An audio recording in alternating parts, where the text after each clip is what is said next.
5 elemen energi Sang Satrio Piningit. Mungkin kita telah banyak mendengar bahwa yang selama ini dikabarkan, yang selama ini diceritakan, Sang Satrio Piningit hanya memiliki 4 unsur elemen energi, yaitu air, api, tanah, dan udara. Namun perlu diketahui bahwa sesungguhnya ada 5 elemen selain dari yang 4 itu. Energi yang kelima atau elemen energi yang kelima adalah elemen dari cahaya. Bagi Anda yang mempelajari ilmu tentang spiritual atau pelaku spiritual, tentu akan lebih mudah memahami tentang 5 elemen ini. Elemen air ya tentu berpusat kepada air, yaitu laut, sungai, dan lain sebagainya.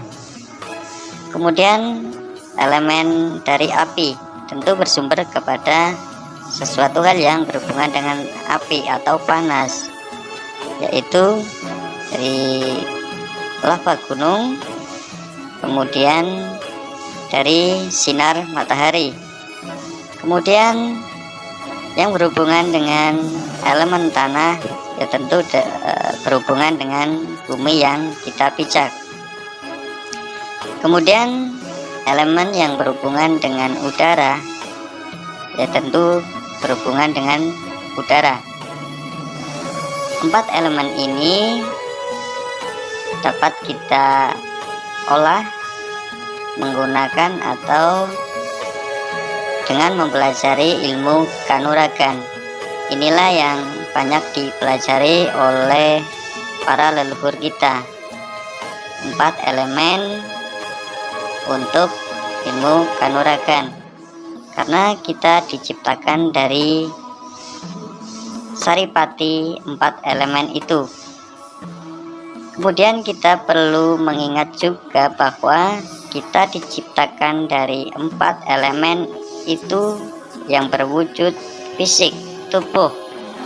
Sedangkan sesuatu yang menghidupkan itu adalah ruh yang bersumber dari Allah, Tuhan yang Maha Kuasa. Sehingga elemen yang kelima itulah yang berwujud cahaya. Cahaya yang bersumber atau berasal dari Tuhan yang Maha Kuasa. Sehingga kita sebagai manusia sebenarnya mempunyai potensi untuk memaksimalkan, mengembangkan semua energi yang ada dalam tubuh kita, baik itu energi air, energi api, tanah, udara, dan energi cahaya, untuk mengaktifkan dan memaksimalkan dari energi 4 elemen. Biasanya orang akan melakukan olahan nafas tenaga dalam. Itu yang sangat umum dilakukan, karena 4 elemen ini terkait dengan cakra-cakra yang ada di dalam tubuh kita. Tentu ada manfaatnya ya, buat diri kita, yaitu cakra-cakra tubuh akan menjadi aktif, sehingga jasad fisik tubuh kita akan menjadi lebih kuat, dan insya Allah akan lebih tahan terhadap segala macam penyakit. Namun perlu diingat juga bahwa 4 elemen ini terkait erat dengan nafsu kita, sehingga di dalam mempelajari ilmu kanuragan, mengaktifkan 4 elemen ini, kita juga harus mengimbanginya dengan energi yang berasal dari Tuhan yang Maha Esa, yaitu energi cahaya. Karena jika kita hanya belajar untuk memaksimalkan 4 energi ini, itu akan cenderung nafsu kita menjadi bertambah kuat.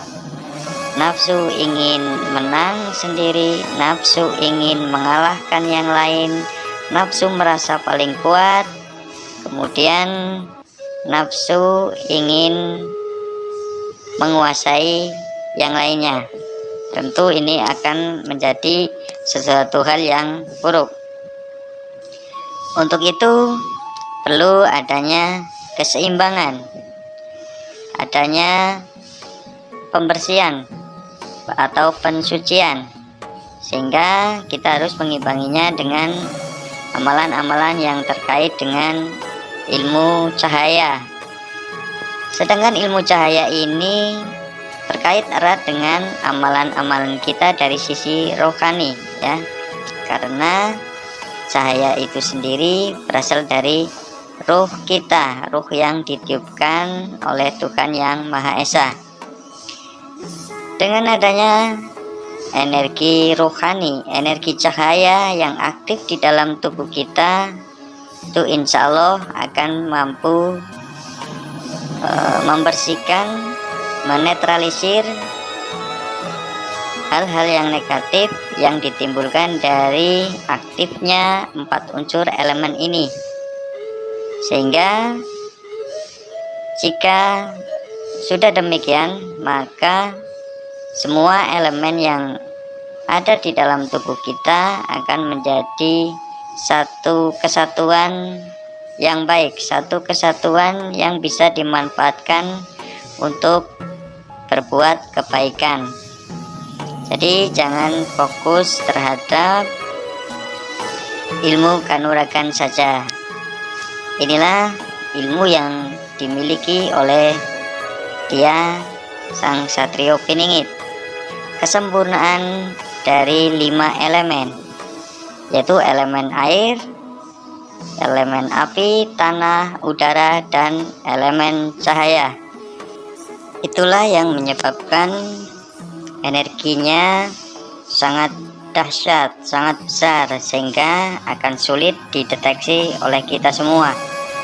Karena bagaimana kita mau mendeteksi sedangkan yang dideteksi itu lebih besar dari kita, apalagi ditambah dengan energi-energi dari para penjaganya, tentu akan lebih sulit lagi bagi kita mendeteksi di mana keberadaannya.